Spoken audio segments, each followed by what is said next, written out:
इसके अलावा हालांकि चंद्रगुप्त मौर्य के प्रशासन की पूर्ण जानकारी कौटिल्य के अर्थशास्त्र में मिलती है। ठीक है, पूर्ण जानकारी कहाँ से मिलती है? कौटिल्य के अर्थशास्त्र से मिलती है। पुरातत्व स्पूनर महोदय ने पटना के समीप कुम्हरार में चंद्रगुप्त मौर्य के महल के अवशेष खोजे थे। स्पूनर महोदय द्वारा खोजा गया था। ठीक है, बिंदुसार चंद्रगुप्त मौर्य का उत्तराधिकारी था। इसके दरबार में डायमेकस एंटियोकस का राजदूत आया था। इसके अतिरिक्त इसके दरबार में अजीब संप्रदाय से संबंधित पिंगलवत्स नामक भविष्य वक्ता भी रहता था।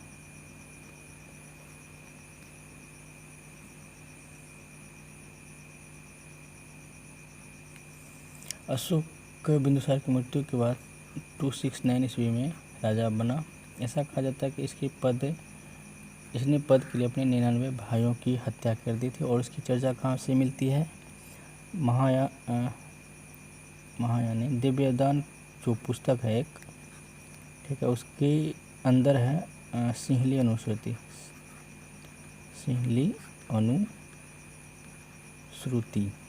ठीक है, तो सिंहली अनुश्रुति में इसकी चर्चा मिलती है कि अपने 99 भाइयों की हत्या की थी गद्दी पर बैठने से पूर्व।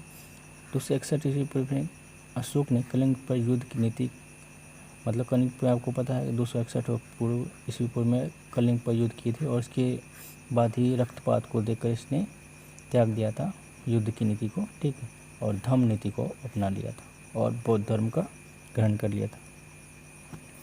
ठीक है, इसके शासनकाल में तृतीय बौद्ध संगति का आयोजन पाटलिपुत्र में हुआ, आपको पता होगा, पाटलिपुत्रा में।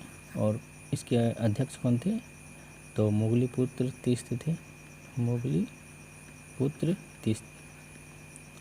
तो यहीं पे आपको किसकी रचना हुई? जैसे कि सूत पिटक, विनय पिटक, और यहाँ पे होती है अभिधम्म पिटक। क्वेश्चन पूछा जाता है कि तृतीय बौद्ध संगति में किसकी रचना हुई है? अभिधम्म पिटक, जिसमें बौद्ध का दर्शन का चर्चा है। दर्शन, बौद्ध धर्म के दर्शन के बारे में इसमें लिखा गया। अशोक द्वारा धर्म महामात्र अधिकारी की नियुक्ति शांति सद्भाव प्रचार के लिए की गई थी। इम्पोर्टेंट है धर्म महामात्र।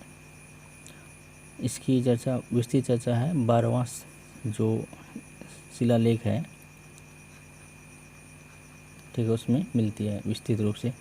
भाब्रू शिलालेख, ठीक है, हमने कई बार बताया हुआ है। अशोक को मगध के राजा के रूप में दिखाया जाता है भाब्रू शिलालेख में। भाब्रू बैराट जिसे कहते हैं, भाब्रू बैराट शिलालेख में चंपारण, सासाराम बराबर सेगाया के शिलालेख प्राप्त हुए हैं। उल्लेखनीय है कि अशोक अभिलेख जारी करने वाला भारत का पहला शासक था।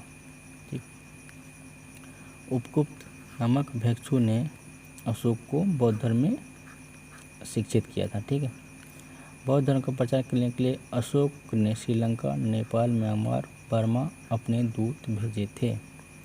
और मौर्य वंश का अंतिम शासक मृगरथ था, जिसकी हत्या पुष्यमित्र शुंग ने कर दी थी, आपको पता होगा। शुंग वंश, पुष्यमित्र शुंग 185 ईसा पूर्व शुंग वंश की स्थापना करता है।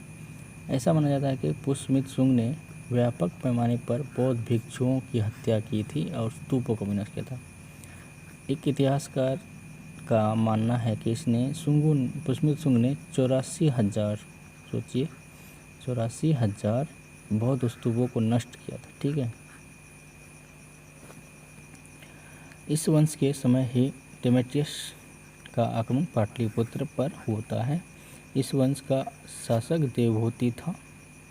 ठीक है, ये अंतिम शासक और पहला शासक आपको याद करने ही पड़ेंगे, क्योंकि बिहार स्पेशल नहीं, इंडियन स्पेशल यानी हिस्ट्री में भी आपको ये क्वेश्चन परेशान करने वाला है। ठीक है, क्योंकि कन्फ्यूजन हमेशा से ही करता है, क्योंकि यहाँ पे एक दूसरे का हत्या करके जो बनते हैं देवपुति, फिर बनते हैं यहाँ पे आपको पता होगा वासुदेव, इसकी हत्या करके कनवंश की स्थापना करते हैं।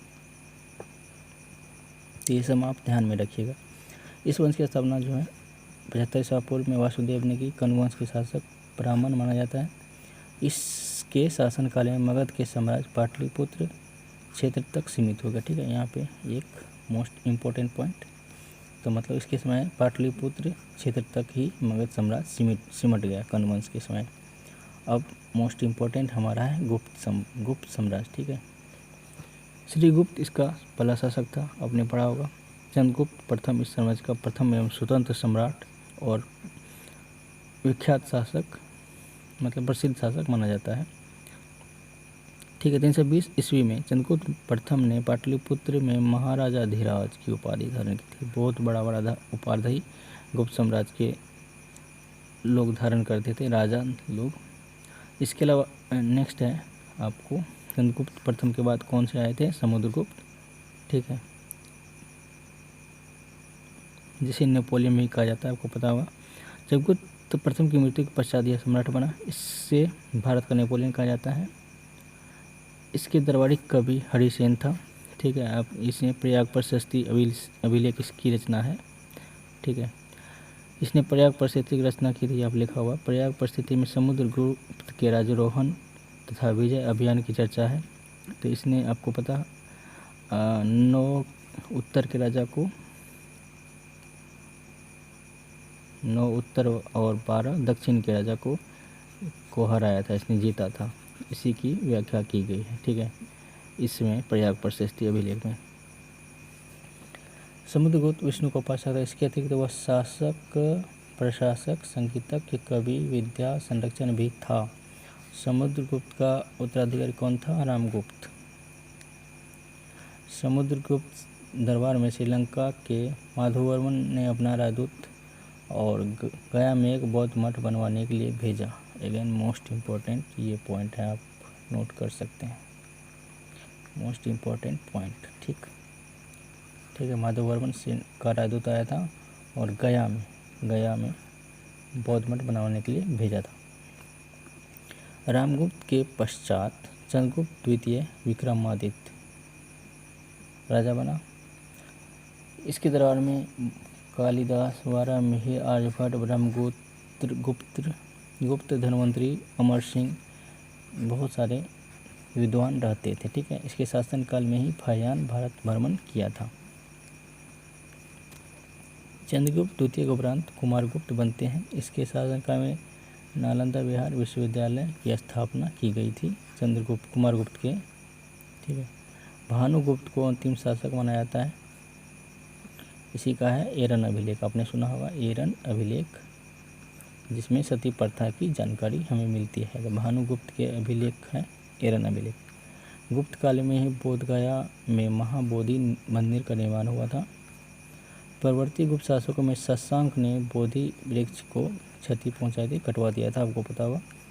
हर्षवर्धन के काल में चीन यात्री ह्वेनसांग नालंदा विश्वविद्यालय अध्ययन करने आए थे, हर्ष के काल में। ठीक है, ह्वेनसांग, हर्ष के काल में ह्वेनसांग, HH है, हर्ष और ह्वेनसांग। जबकि फाहियान किसके काल में आ रहे हैं? यहाँ पे देख सकते हैं, फाहियान आ रहे हैं चंद्रगुप्त द्वितीय के काल में।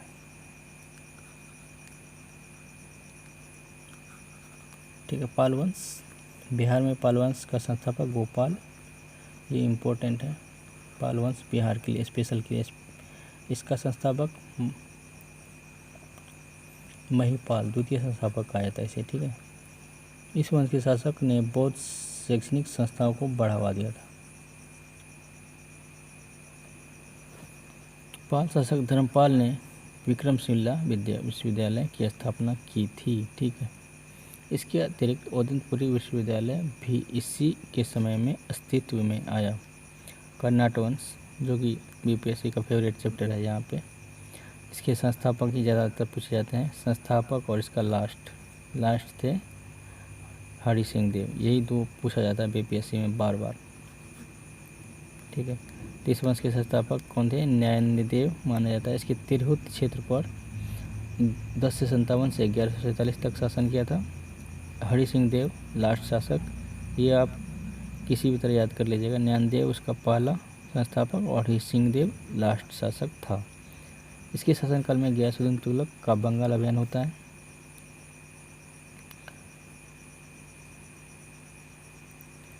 आपको पता होगा, इसे ही कहा था दिल्ली अभी दूर है, इसी मतलब बंगाल अभियान से ये लौट रहा था, तो उसी समय कहा गया था। और गयासुद्दीन तुगलक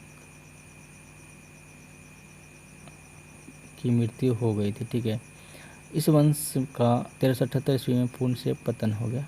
ठीक, चेक नेक्स्ट बढ़ते हैं। अब देखते हैं धार्मिक जैन धर्म और बौद्ध धर्म। ठीक है, शॉर्ट में पढ़ते हैं, हालांकि वहाँ पे तो पढ़ेंगे ही अच्छे से, तो फिर भी 24वें तीर्थंकर 540 ईस्वी पूर्व में कुंडकार वैशाली में। ठीक है, इसके अलावा बौद्ध धर्म का प्रवर्तक गौतम बुद्ध लुम्बिनी में जन्म होता है। बचपन का नाम सिद्धार्थ था। इसके पिता का नाम सिद्धार्थ था, यहाँ पे देखिए, यहाँ पे बचपन का नाम सिद्धार्थ था, जबकि माता का नाम त्रिशला यहाँ पे था। ठीक है, इसकी पत्नी का नाम यशोधरा और पुत्र का नाम राहुल। 42 वर्ष की आयु में रेजुपालिका नदी के तट पर ज्ञान प्राप्ति होती है। इसे 35 वर्ष की आयु में बोधगया में निरंजना नदी की फल्गु नदी के तट पर ज्ञान प्राप्ति होती है। इसे संबोधि कहा जाता है। पूछा जाता है संबोधि घटना क्या है बुद्ध से संबंधित।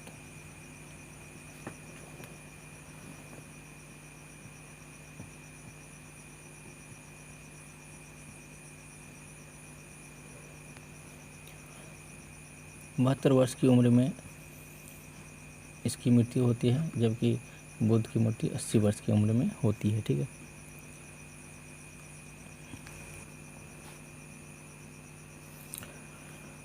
तो आइए अब देखते हैं परीक्षा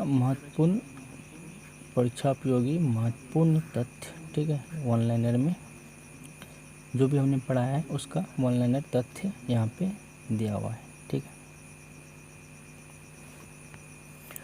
तो पहला है तृतीय बौद्ध सभा का आयोजन पाटलिपुत्र में बुलाई गई थी। आपको पता है, हमने बताया था अशोक ने बुलाया था।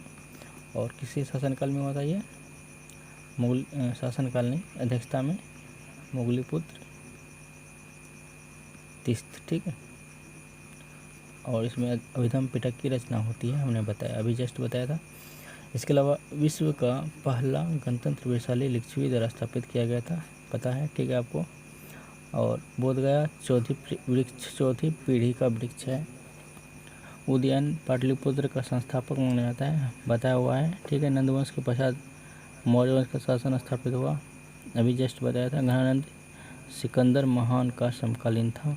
ठीक है, आपको पता है। पाटलिपुत्र स्थित चंद्रगुप्त का राजमहल लकड़ी का बना हुआ था। ठीक है, किसने बताया था? ये स्पूनर महोदय थे।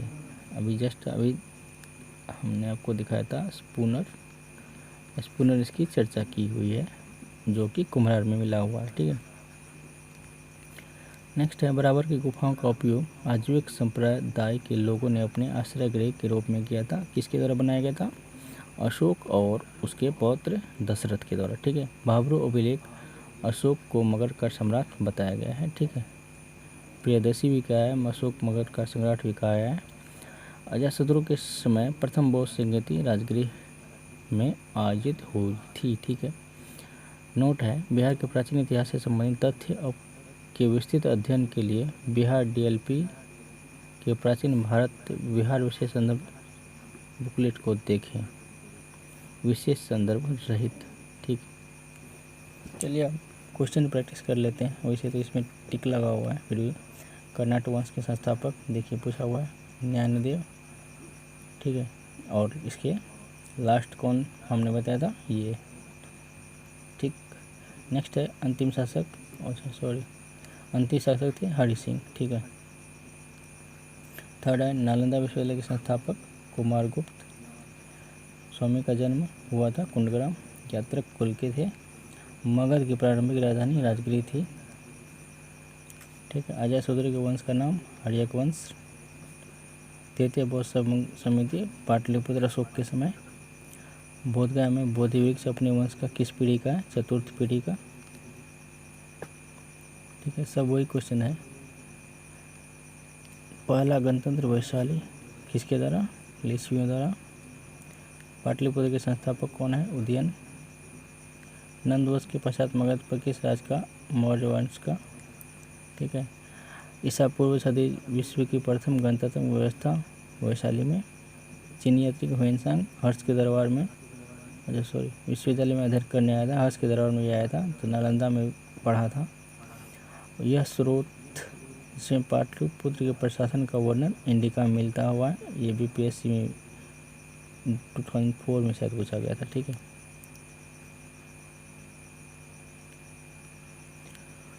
अशोक के शासनकाल में बौद्ध सभा किस नगर में आयोजित की गई थी? बार बार वही क्वेश्चन पूछ रहा है। मगध का कौन सा राजा सिकंदर के समकालीन घनानंद विक्रमशिला शिक्षा का केंद्र था? किसका संस्थापक था? धर्मपाल।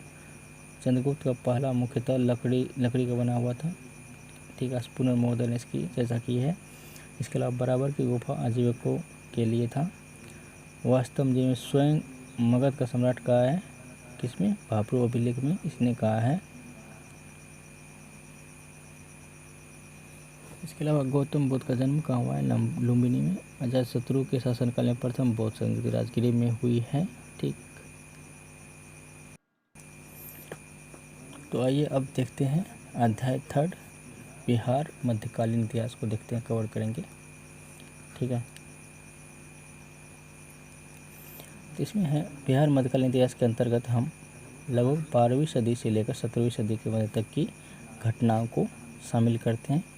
इसमें इसका आरंभ बिहार में तुर्क आक्रमण होता है, जबकि अंत यूरोपियन आगमन से होता है। ठीक है, आरंभ जो होता है तुर्क आगमन और अंत होता है यूरोपियन आगमन से मध्यकालीन भारत का। ठीक, सल्तनत काल में बिहार का कैसा था स्थिति? तो चलिए देखते हैं। तो बिहार जीतने वाला प्रथम मुस्लिम विजेता बख्तियार खिलजी। आपको पता है कि इसी ने मतलब नालंदा विश्वविद्यालय को नष्ट किया था। ठीक है, तो सर्वप्रथम बिहार को इसी ने जीता था। ठीक, ऐसा माना जाता है कि 12वीं सदी के अंत तक 13वीं सदी से प्रारंभ तक मध्य बिहार पर आक्रमण किया गया था।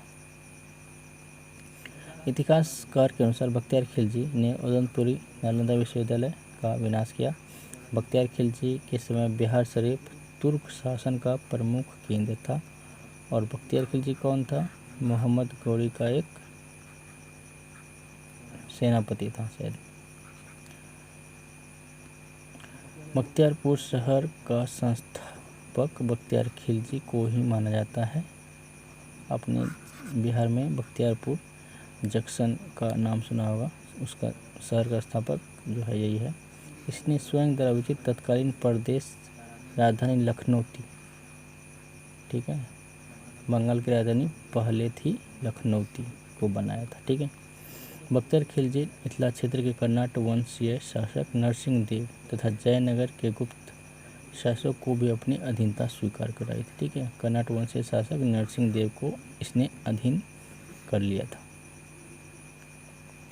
बख्तियार खिलजी की हत्या उसके अधिकारी अलीमर्दन खिलजी ने की थी, जो कि बंगाल का स्वतंत्र शासक अलीवर्दन बनता है। ठीक है,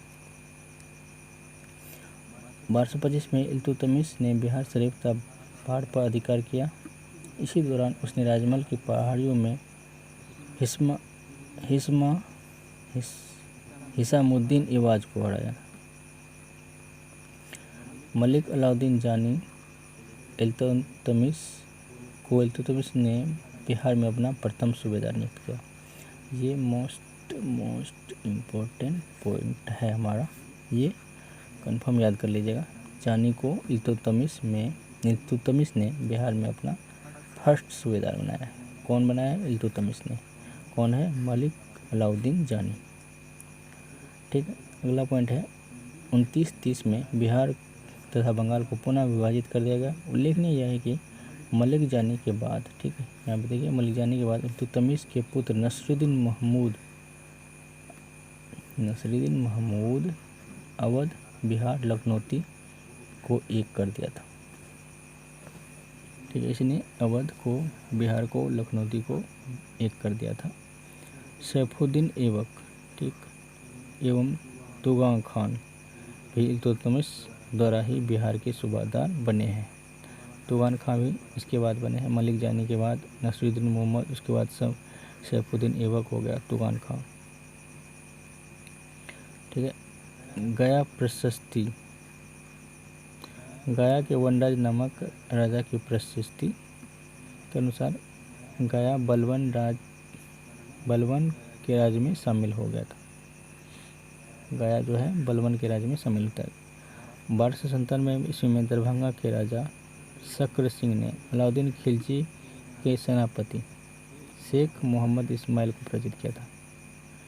कौन? दरभंगा के राजा शक्र सिंह ने। ठीक है, हालांकि इस्माइल इसके दूसरे आक्रमण में हार के बाद शक्र सिंह ने अलाउद्दीन खिलजी से समझौता कर लिया था। बाद में इससे समझौता हो गया था। गयासुद्दीन तुगलक 1324, ये इम्पोर्टेंट डेट है, इम्पोर्टेंट डेट। 1324 में बंगाल अभियान से वापसी के दौरान कर्नाट वंश के अंतिम शासक हरि सिंह देव को हराया था। कौन? गयासुद्दीन तुगलक। मोहम्मद बिन तुगलक के समय बिहार का सूबेदार प्रांतपति कौन था? मुइजुल मुल्क। ये भी इम्पोर्टेंट सेक्शन मतलब पॉइंट है। ऐसा माना जाता है कि फिरोज शाह तुगलक ने राजगिरी में जैन मंदिर को दान दिया था। तुगलक काल में बिहार की राजधानी कौन क्या थी? बिहार शरीफ। ये भी कोई बार क्वेश्चन पूछा जा चुका है कि तुगलक काल में बिहार की राजधानी क्या थी? पटना, बिहार शरीफ, पाटलिपुत्रा, इस तरह के ऑप्शन देकर। ठीक है, बिहार शरीफ थी। इस समय का प्रमुख प्रशासक मलिक इब्राहिम। फिर again second important next point हमारा कौन सा है? मलिक इब्राहिम। तुगलक काल में मलिक बयां को माना जाता है, जिसका मकबरा बिहार शरीफ में स्थित है। ये भी क्वेश्चन कई बार पूछा गया है कि मलिक इब्राहिम या मलिक बयां का मकबरा कहाँ पर अवस्थित है? तो बिहार शरीफ में। ठीक, ख्वाजा जहां बिहार का सूबेदार नियुक्त सुल्तान नसीरुद्दीन महमूद द्वारा इसको नियुक्त किया जाता है। अब पढ़ते हैं शेरशाह के बारे में, जो कि मोस्ट इम्पोर्टेंट है। यह तत्कालीन सासाराम के जागीरदार हसन खां सूर के पुत्र थे। हसन खां के पुत्र थे आपको शेरशाह। शेरशाह ने 1536 में सूरजगढ़ा के युद्ध में बंगाल की सेना को हराया था। सूरजगढ़ा के युद्ध में। ठीक, 1536 में सूरजगढ़ा। उसके बाद 39 में इसने चौसा में मुगल शासक हुमायूं को हराया था। उसके अलावा बिलग्राम में भी हराया था 1940 में। आपको पता होगा 1940 में बिलग्राम के युद्ध के बाद हुमायूं भाग गया था उधर। तारीख़ दाऊदी, ये इम्पोर्टेंट है यहाँ पे, जिसकी रचना अब्दुल्ला ने की है। ये बुक अब्दुल्ला की है। के अनुसार शेरशाह पटना को राजधानी बनाने के साथ यहाँ दुर्ग का भी निर्माण करवाया था। तारीख़ दाऊदी में ये चर्चा मिलती है कि शेरशाह ने पटना को राजधानी बनाने के साथ यहाँ पर दुर्ग का निर्माण भी करवाया था। तारीख़ दाऊदी का लेखक है अब्दुल्ला। शेरशाह का मकबरा सासाराम में अवस्थित है, जिसका निर्माण कार्य स्वयं शेरशाह ने करवाया था।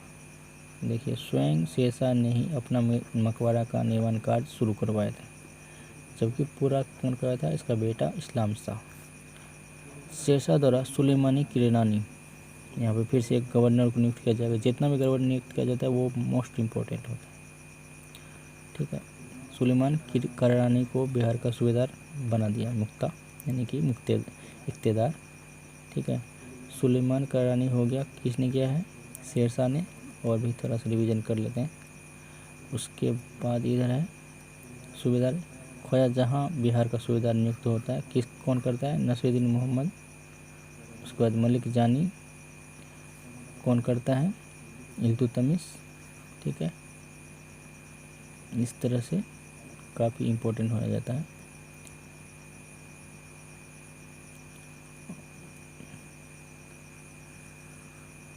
ठीक है, नेक्स्ट बढ़ते हैं। मुगल काल में बिहार का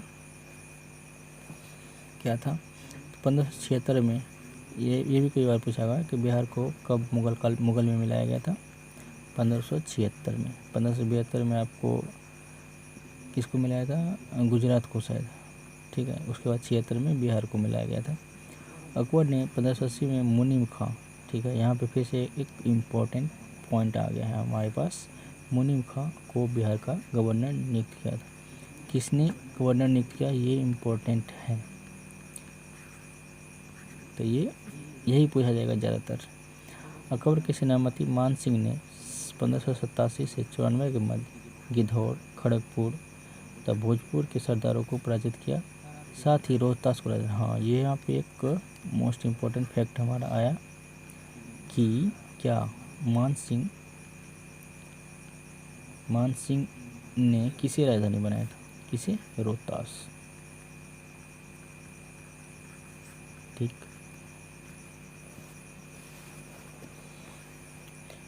बिहार के सूबेदार के रूप में बाज बहादुर की नियुक्ति जहांगीर करते हैं। ठीक है, ये जितने भी नियुक्ति कर रहे हैं ये मोस्ट इम्पोर्टेंट, आप ध्यान रखिएगा, इसको कहीं नोट कर लीजिएगा। किसने किसको नियुक्त किया था? इसने दरभंगा में नूर सराय का निर्माण करवाया है। किसने? बाज बहादुर।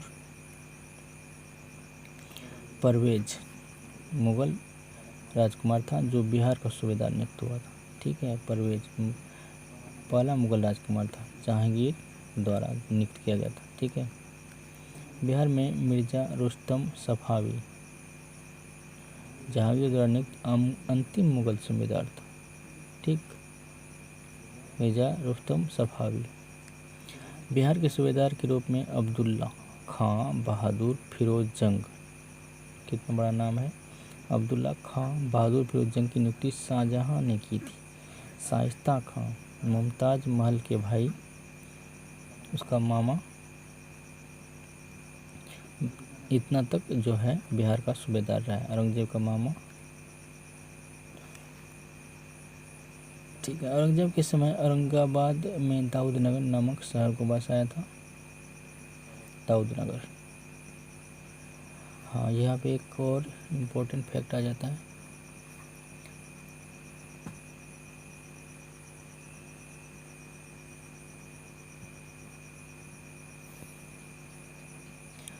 कि 1665 में बर्नियर ब्रिटिश यात्री, ठीक है, आया था। इसके समय सूबेदार का था लश्कर खां था, लश्कर। 1702 में अजीम और औरंगजेब का पौत्र, ठीक है, इसी ने नाम रखा था अजीमाबाद। ठीक है, बिहार का सूबेदार बनता है, पटना का पुनर्निर्माण कराकर इसे अजीमाबाद रख दिया था। 1783 में पटना में मुगल बादशाह फारूक शेर का मतलब ये भी पूछा जाता है कि कौन सा मुगल सम्राट ऐसा था जिसका राज्याभिषेक पटना में हुआ था? किसका? फारूक शेर। ठीक, बिहार में चेर राजवंश, ठीक है, इसका उदय पाल वंश के पतन के बाद हुआ है। इसके अंतर्गत शाहाबाद, सारण, चंपारण, मुजफ्फरपुर, पलामू क्षेत्र शामिल थे। कौन से? चेर राजवंश।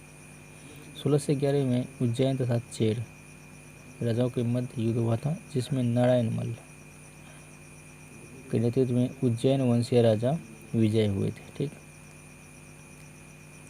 चेर वंश के राजा फूलचंद को जगदीशपुर भोजपुर के मेलों को आरंभ करने का श्रेय जाता है। जगदीशपुर में जो मेला लगता है तो उसका आरंभ करने का श्रेय फूलचंद चेर वंश के राजा को जाता है। मेदिनी राय पलामू क्षेत्र में चेर का सबसे प्रमुख शासक रहे हैं। प्रमुख शासक कौन है चेर के? मेदिनी राय। Important fact. 1660 में चेर राजवंश प्रभुत्व वाले क्षेत्र में मुगल का अधिकार हो गया था। ठीक, नोहानी वंश, ये भी इम्पोर्टेंट, दरिया खान नोहानी। 1495-96 में दरिया खान नोहानी सिकंदर लोदी द्वारा बिहार का सूबेदार नियुक्त हुआ। यह अपने पद पर 1524 तक, इसके पश्चात पुत्र बहार खान नोहानी प्रशासक नियुक्त होता है। सिकंदर लोदी द्वारा सूबेदार किसे नियुक्त किया गया है? दरिया खान नोहानी और बहार खान नोहानी को। पानीपत की प्रथम लड़ाई के बाद बहार खान ने, ठीक, बिहार का स्वतंत्र शासन स्थापित कर लिया। ठीक है, पानीपत की प्रथम लड़ाई हुई थी तो उसमें बहार खां अपने आप को स्वतंत्र कर लिया। ठीक है, तथा सुल्तान मोहम्मद शाह नोहानी की उपाधि धारण की।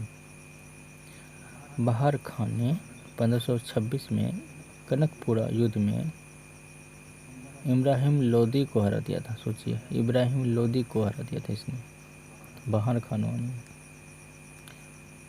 बहार खां के बाद फरीद खां, यानी कि जिसका नाम शेरशाह था,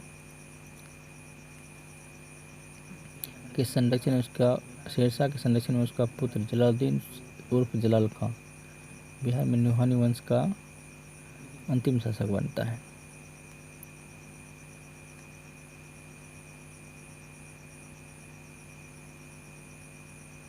अब देखते हैं पूरे महत्वपूर्ण तथ्य को देखते हैं। हुमायूं के चुनार दुर्ग पर प्रथम बार आक्रमण 1532 में होता है। नालंदा बिहार का विध्वंस इसने किया था, पता है। हजरत आला की उपाधि धारण की थी, फिर बाद में सुल्तान की। शेरशाह सूरी ने हजरत आला की उपाधि धारण की, फिर बाद में सुल्तान की उपाधि धारण की थी। पटना को प्रांतीय राजधानी शेरशाह ने बनाया। 13वीं शताब्दी में गयासुद्दीन बलबन ने तिरहुत के राजा से युद्ध किया था। आपको बताया था कि कल उधर से लौटते वक्त तिरहुत के राजा से युद्ध किया था।